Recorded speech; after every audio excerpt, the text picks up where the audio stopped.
నమస్తే. కృష్ణం వందే జగద్గురుం సిరీస్కు స్వాగతం. ఇవాల్టి శీర్షిక దేవుడు సైన్స్.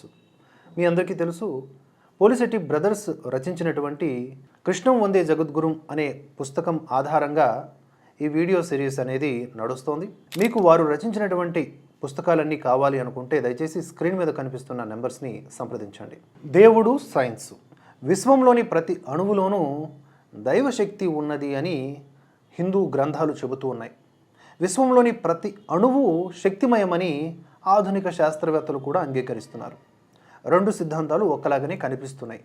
శక్తి అనేది ఉన్నదని ఇరుపక్షాలు సమానంగా చెప్తున్నాయి. అయితే ఆ శక్తియే పరమాత్మ, దైవము, దేవుడు, ఈశ్వరుడు అని పేరు పెట్టాయి మన పురాణాలు లేదా మన యొక్క వేదాలు. ఆ నామకరణం నచ్చడం లేదు ఈ నాస్తికులకి. శక్తి అనేదాన్ని వారు ఎలాగూ అంగీకరించి తీరవలసిందే. దాన్ని భగవంతుడు అని పిలిస్తే మాత్రం వాళ్లకు ఒంట్లోంచి ఆవిర్లు వచ్చేస్తాయి. విశ్వాన వ్యాపించి ఉన్నటువంటి శక్తి యథార్థమని, దేవుడు అనేది మూఢనమ్మకమని వారి ఉద్దేశ్యం. సైన్స్ అంటే దేవుడు లేడని చెప్పే శాస్త్రం అనుకుంటున్నారు వాళ్ళెంత అమాయకులో చూడండి. సైన్స్ అనేది దైవశక్తిలో ఒక భాగమే. ఎంత మనకి పర్మిట్ చేస్తాడో ఈశ్వరుడు అంత సైన్స్ మనకి అవైలబుల్గా ఉంటుంది. మళ్ళీ అది లుప్తమైపోతుంది, జీరోకు వెళ్ళిపోతుంది, మళ్ళీ పెరుగుతుంది. ఇలా మనకున్న అర్హతకు తగ్గట్లుగా సైన్స్ మనకి అవైలబుల్గా ఉంటుంది. దేవుడికి సైన్స్కి ఉన్నటువంటి సంబంధం ఏ విధంగా ఉంటుందంటే, దైవశక్తిలోని కొన్ని అంశాలని చదివేదే science. Science is nothing but the study of some of the aspects of the god's power. దైవశక్తిని గురించి తెలుసుకోవడానికి సైన్స్ కూడా ఒక మార్గం. సైన్స్ యొక్క అంతిమ గమ్యం భగవంతుడే. ఈ విషయాల్ని అర్థం చేసుకోలేకపోతున్న ఎంతోమంది సైన్స్ని వెనకేసుకొస్తూ భగవంతుడిని ధిక్కరిస్తూ ఉన్నారు. సైన్స్ అందిస్తున్నటువంటి కొన్ని తక్షణ సుఖాల్ని, విజయాల్ని చూసి భగవంతుడంటే లక్ష్యం లేకుండా పోతోంది వారికి.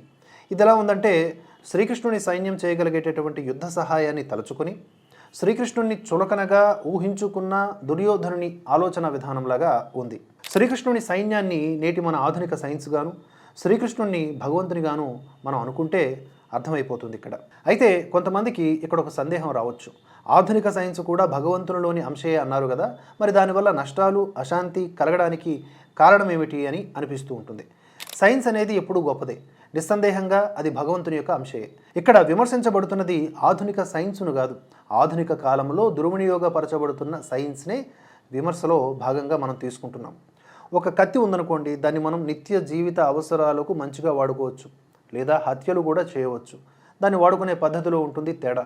ఈ కత్తి వంటిదే సైన్స్ కూడా. నేడు మనం సైన్స్ను తాత్కాలిక సుఖాల కోసమే హెచ్చుగా వాడుతూ ఉన్నాం. దానివల్ల ప్రకృతిలో వాయు కాలుష్యము, శబ్ద కాలుష్యము, ఆహార కాలుష్యము, నీటి కాలుష్యము, భూ కాలుష్యము మొదలైనవి పెరిగిపోయి శాశ్వత దుష్ఫలితాలు సంభవిస్తూ ఉన్నాయి. వాటి నుండి తప్పించుకోవడం ఎలాగో తెలియక నేడు భూగోళం అంతా తల్లడిల్లిపోతోంది. సైన్స్ను చూసుకొని అహంకరించడం మాని దాన్ని సరైన రీతిలో అర్థం చేసుకుని వాడుకుంటే మంచిది. సైన్స్లో మనమేమీ ముదిరి పండిపోలేదు, ఇంకా మొదటి అధ్యాయము చివరి మెట్టుపై ఉన్నామంతే. ప్రకృతి శక్తులపై మనకి ఇంకా సరైన అవగాహన రాలేదు. ఒకప్పుడు ఉన్నంత సైన్స్ కూడా ఇప్పుడు లేదు. అంటే ఇంతకు పూర్వపు యుగాల్లో చెప్తున్నా. ప్రకృతి మొత్తం భగవంతుని యొక్క వశంలోనే ఉంటుంది. ఆయనేమో భక్తికి వశుడై ఉంటాడు. అందువలనే మనకు దైవ భక్తి అనేది ముఖ్యం. దైవభక్తి తర్వాతనే మానవ శక్తి. దైవశక్తి ముందు మనం సాధించినటువంటి సైన్స్ ప్రగతి ఓ లెక్కలోనికి రాదు. ఆధునిక సైన్స్ ఎంతసేపు బాహ్య సుఖాలను కల్పించగలదేమో కానీ అన్నిటికంటే ముఖ్యమైన మానసిక ప్రశాంతతను ఇవ్వగలదా? ఏమాత్రం ఇవ్వలేదు. మానసిక ప్రశాంతత లేనప్పుడు బయట ఎన్ని సుఖాలుండి ఏం లాభం? మన ఆధునిక సైన్సు దురాశను త్రుంచలేదు, పైగా పెంచుతుంది. స్వార్థాన్ని వంచలేదు, పైగా పంచుతుంది. అహంకారాన్ని అణగార్చలేదు, పైగా అణువులోనూ రేపుతుంది. మానసిక ప్రశాంతతను అందించేదే, దురాశను త్రుంచేదే, స్వార్థాన్ని వంచేదే, అహంకారాన్ని అణగార్చేదే, ధర్మ మార్గాన్ని చూపించేదే, పరోపకార గుణాన్ని అలవరిచి త్యాగమయ జీవితాన్ని నడిపించేదే దైవభక్తి. ఈ విషయం మనం ఎప్పుడూ కూడా మర్చిపోకూడదు. భగవంతుడు ఒంటరివాడుగా, నిరాయుధుడిగా కనిపించినా సర్వము ఆయనే. ఈ సైన్సు, నాగరికత ఆయనలో ఒక పరమాణువుగా లెక్క. మనం చూడగలుగుతున్న నక్షత్రాలు, గ్రహాలు, ఉపగ్రహాలు, ధూళి, గాలి ఇవన్నీ కలిసి మొత్తం విశ్వంలో పిసరంత కూడా కాదని నేటి ఖగోళ శాస్త్రవేత్తలు అంటున్నారు. అంటే విశ్వంలోని అద్భుతాలను మనం ఊహించలేం కూడా. విశ్వం అంటే శ్రీ మహావిష్ణువే. మహావిష్ణువు విశ్వరూపాన్ని పూర్తిగా తెలుసుకోగలగడం, చూడడం మనకు ఏనాటికైనా అసాధ్యమే.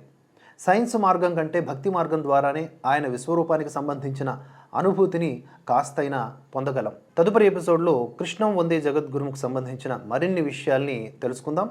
జై హింద్, జై శ్రీకృష్ణ.